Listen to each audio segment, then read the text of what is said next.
कयामत का दिन था, हर तरफ अफरा तफरी। अब मैं अपने बेटे की तरफ जाता हूँ, शायद वो मेरी मदद कर दे। मेरी एक नेकी कम पड़ गई है, उसी से मांग कर देखता हूँ। बेटे, मैं तेरा बाप हूँ, मेरे पास एक नेकी कम पड़ रही है, बस एक, मुझे दे दे तो मैं जन्नत में चला जाऊंगा। अब्बू, मुझे खुद 4 नेकियां कम पड़ रही हैं, मैं कैसे दे दूं? या अल्लाह, मेरी एक नेकी कम पड़ गई है। अब मैं अपनी बीवी को तलाश करता हूँ, उससे एक नेकी मांगूंगा। मैं तेरा शौहर हूँ,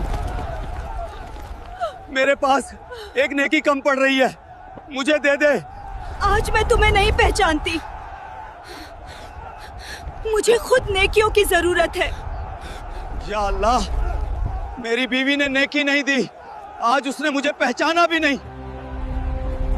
या अल्लाह, मैंने अपनी जिंदगी गफलत में गुजार दी, आज समझ आया। दौलत, औलाद, रिश्ते कुछ भी काम नहीं आए। ऐ मेरे रब, मैं तुझसे खाली हाथ खड़ा हूँ, मेरी नेकियां कम पड़ गई। या अल्लाह, अगर आज तूने माफ न किया तो मेरा कोई सहारा नहीं।